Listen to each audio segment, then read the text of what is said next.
grand frère de ma maman que j'aime beaucoup et qui m'a initié à beaucoup de cultes. Un jour, j'ai rêvé qu'il m'égorgeait, quoi. Il a creusé un trou et qu'il m'égorgeait. En fait, je suis couchée sur une plaque en acier ou en fer, je sais pas trop, qui monte dessous. Donc je pars du sol et je monte. Je suis incapable de bouger dans mon rêve.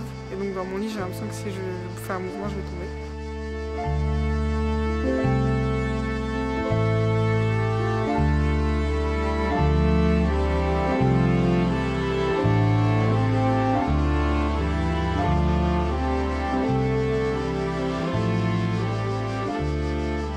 Le serpent, il y en a de plusieurs espèces en Afrique. Le serpent me fait très peur. J'ai aussi des superstitions par rapport au serpent. Quand j'en vois un, je perds un membre important de ma famille. J'avais 10 ans. Et on s'est retrouvés dans une espèce de salle de spectacle en plein air. Et je me suis retrouvée sur la scène, entre guillemets, et on m'a mis un singe sur les épaules. Le singe qui m'a grimpé dessus, et je crois que depuis ce temps-là, je suis terrorisée par les singes.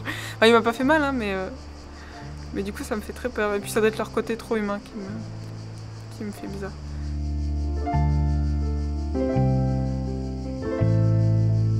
Mes parents ont beaucoup investi sur moi, côté études et côté éducation. Donc il y a une peur permanente qui est là de qu'est-ce que je fais de ma vie? Est-ce que je vais pouvoir enfin y arriver? Tu vois, il faut réussir dans la vie. Et du moins, j'estime que je n'ai pas encore réussi, ce n'est pas encore la réussite pour moi. Et ça me fait peur de ne pas y arriver au bout du compte, quoi.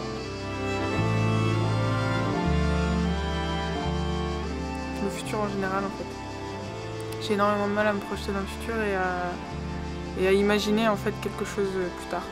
J'arrive pas déjà à me voir adulte vraiment, sans aide, enfin seule entre guillemets, sans une aide parentale, tout ça.